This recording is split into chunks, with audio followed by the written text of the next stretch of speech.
Olá, irmãos, bom dia. É um prazer estar aqui com vocês nesse domingo para mais uma oportunidade que nós temos de estudo da Palavra de Deus, né? Mesmo que seja assim remotamente, à distância, é muito bom estar junto com os irmãos para que nós possamos aprender mais da Bíblia.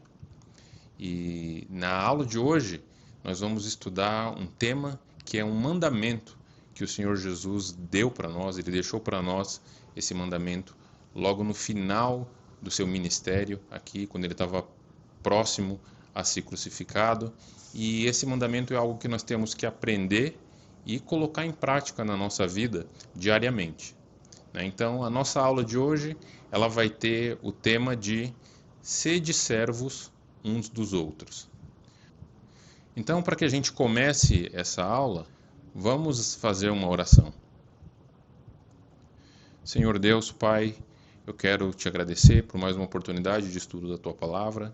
Quero pedir agora que o Senhor seja conosco, abra o nosso entendimento e que nós possamos aprender de Ti e que a Tua Palavra agora fale aos nossos corações e nos traga crescimento espiritual.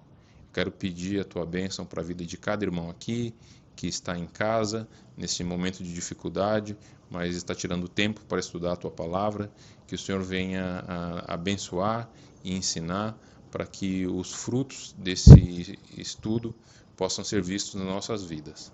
Nós te pedimos isso e te clamamos no nome do Senhor Jesus. Amém.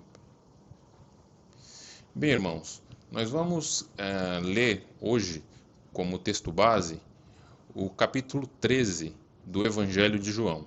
Então eu vou pedir que você acompanhe comigo para que a gente leia essa história que já é bastante conhecida. A palavra de Deus diz assim: Ora, antes da festa da Páscoa, sabendo Jesus que era chegada a sua hora de passar deste mundo para o Pai, tendo amado os seus que estavam no mundo, amou-os até ao fim. Durante a ceia, tendo o diabo posto no coração de Judas Iscariote, filho de Simão, que traísse a Jesus, sabendo este que o Pai tudo confiara às suas mãos e que ele viera de Deus e voltava para Deus, levantou-se da ceia, tirou a vestimenta de cima e, tomando uma toalha, cingiu-se com ela. Depois, deitou água na bacia e passou a lavar os pés aos discípulos e a enxugá-los com a toalha com que estava cingido. Aproximou-se, pois, Simão Pedro, e este lhe disse: Senhor, tu me lavas os pés a mim? Jesus respondeu: O que faço não sabes agora, compreendê-los-á depois. Disse-lhe Pedro: Nunca me lavarás os pés. Respondeu Jesus: Se eu não te lavar, não tens parte comigo. Então Pedro lhe pediu: Senhor, não somente os pés, mas também as mãos e a cabeça. Declarou-lhe Jesus: Quem já se banhou não necessita de lavar senão os pés. Quanto ao mais, está todo limpo. Ora, vós estáis limpos, mas não todos. Pois ele sabia quem era o traidor. Foi por isso que disse: Nem todos estáis limpos. Depois de lhes ter lavado os pés, tomou as vestes e, voltando à mesa, perguntou-lhes: Compreendeis o que vos fiz? Vós me chamais o Mestre e o Senhor, e dizeis bem, porque eu sou. Ora, se eu, sendo o Senhor e o Mestre, vos lavei os pés, também vós deveis lavar os pés uns dos outros. Porque eu vos dei o exemplo, para que, como eu fiz, façais vós também.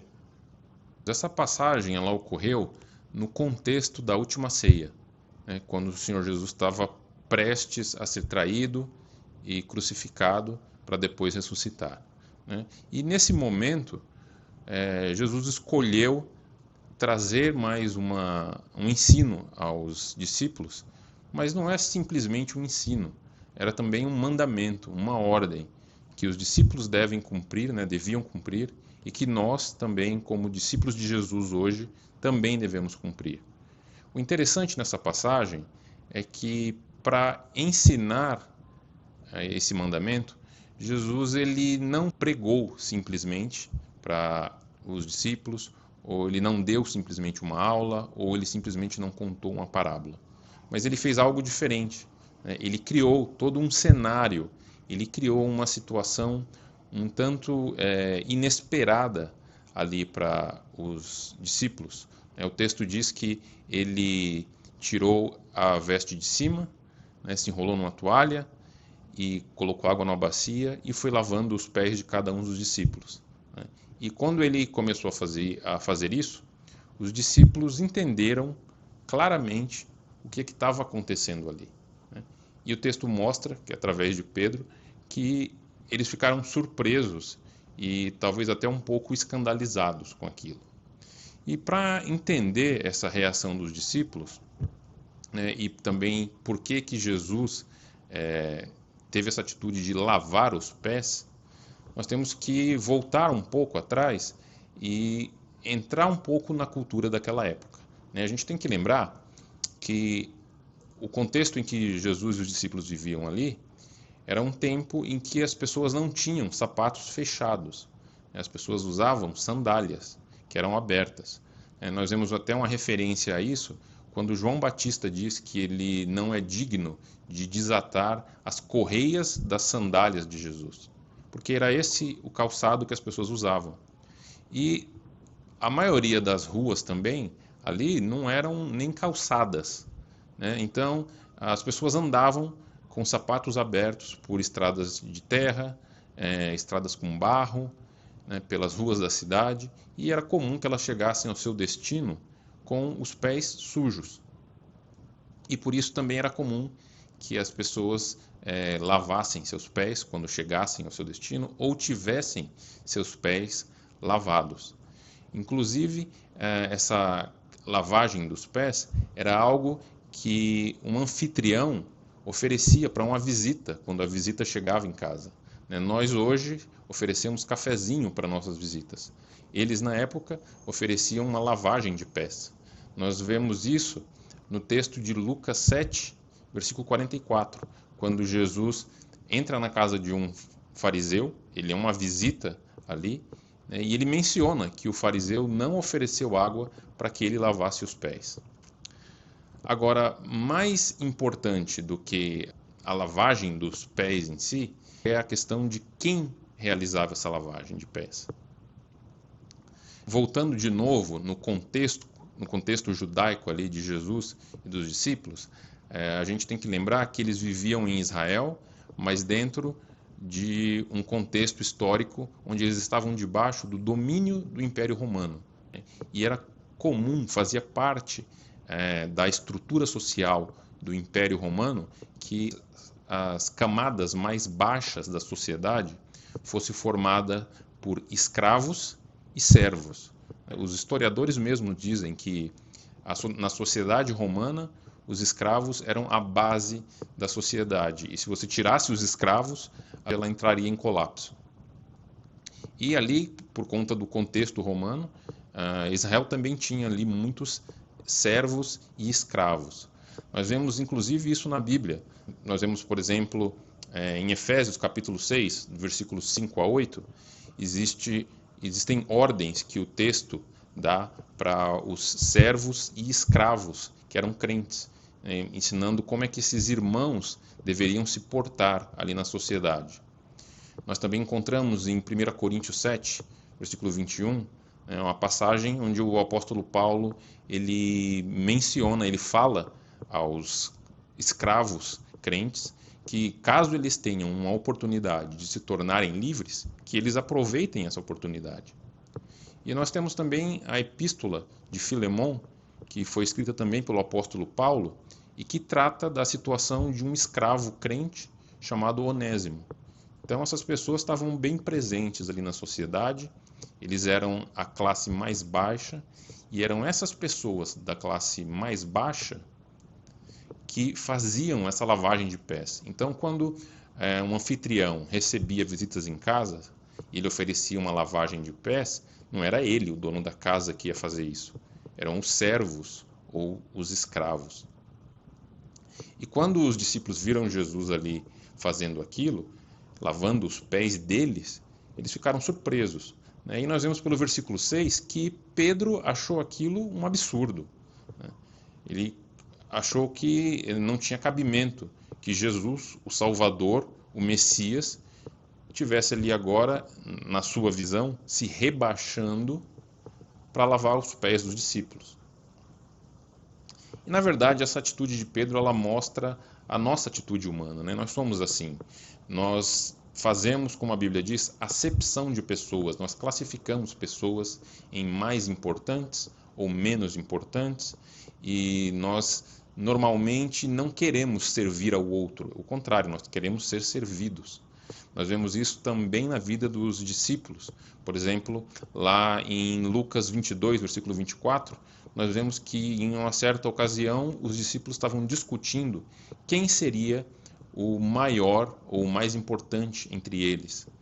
Em Marcos 10, 35, nós encontramos um relato em que dois dos discípulos pedem para ter a honra de sentar à direita e à esquerda de Jesus lá no céu, né? Ou seja, eles queriam ter uma posição de destaque.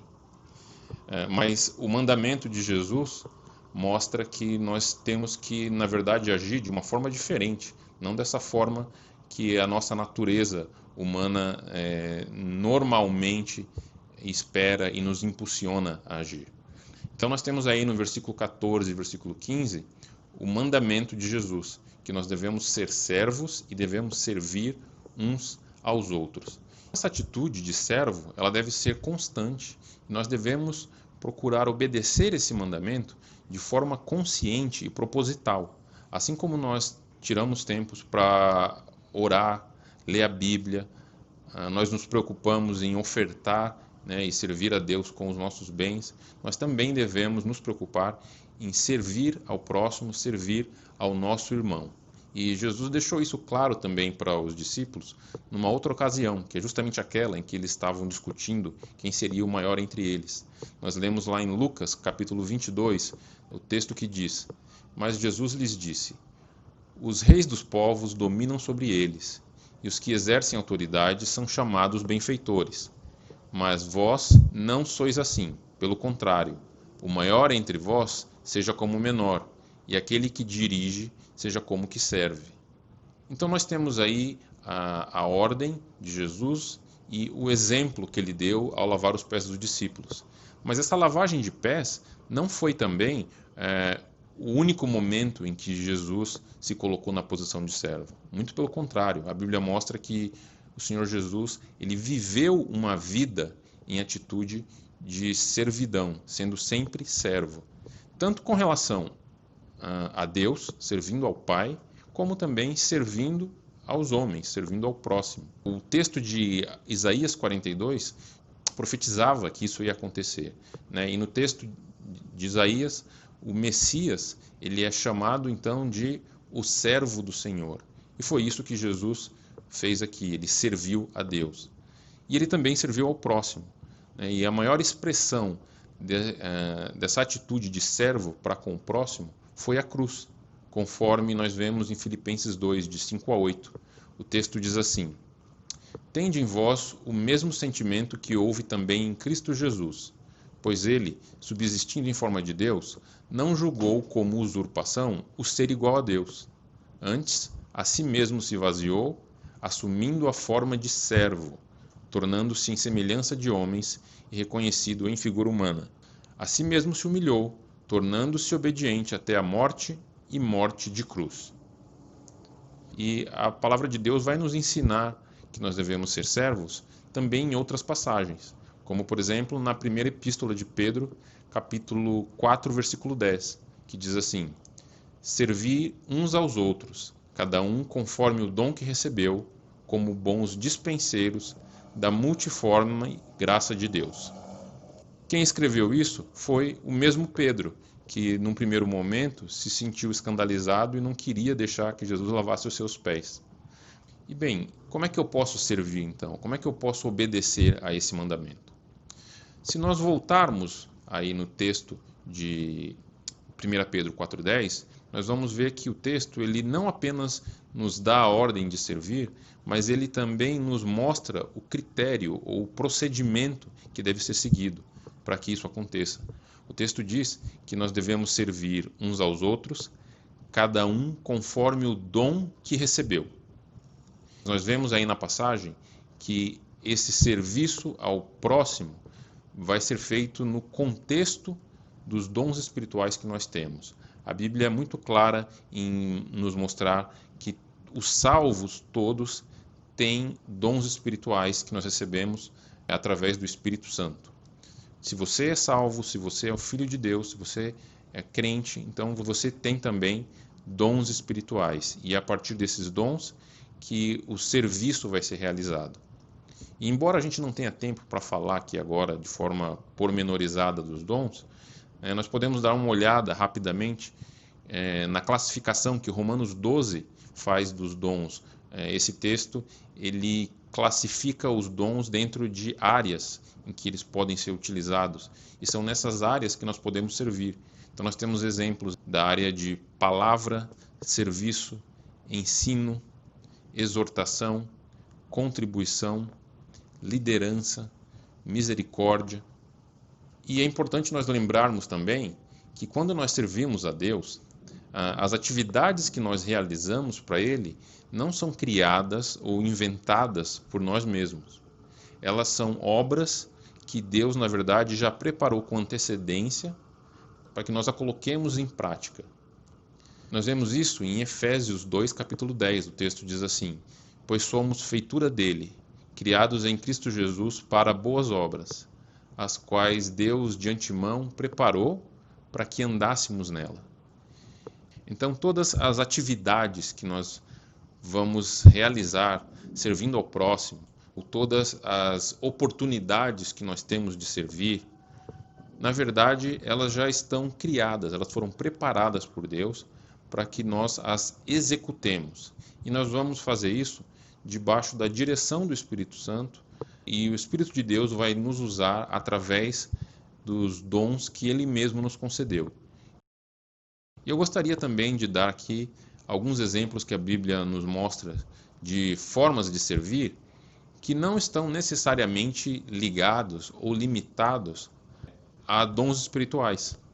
Nós vemos aqui, por exemplo, em Gálatas 6:2, que nós podemos levar as cargas uns dos outros. 1 Pedro 4:9 diz que nós devemos ser hospitaleiros, ou seja, devemos receber pessoas na nossa casa. Tiago 2, de 15 a 16, diz que nós devemos ajudar o irmão necessitado com roupa e alimento. Atos 20, 34, diz que nós devemos ajudar o irmão necessitado financeiramente. Então, são essas atitudes que Deus espera de nós, e o Espírito Santo vai agir através das nossas vidas para que nós possamos servir uns aos outros e possamos, assim, obedecer a ordem que o Senhor Jesus nos deu. A única coisa que nós precisamos fazer é disponibilizar as nossas vidas e nos oferecermos a Deus como sacrifícios vivos, para que nós possamos então servi-lo e servir ao próximo como ele nos ordenou. Amém, irmãos? Então, para terminar, eu gostaria de fazer uma oração, peço que você me acompanhe nessa oração e que o Senhor Jesus nos oriente e nos ensine a servirmos uns aos outros. Senhor Deus, te agradecemos por mais um momento de estudo da Tua Palavra e pedimos agora que isso que nós estudamos seja uma realidade na nossa vida e que, como a Tua Palavra diz, nós não sejamos apenas ouvintes, mas sejamos também operosos praticantes, para que nós possamos, de fato e de verdade, colocar essa ordem em prática. Nos ajuda e nos abençoa, para que nós possamos ser servos úteis diante de Ti. Nós te pedimos por tudo isso, em nome de Jesus. Amém.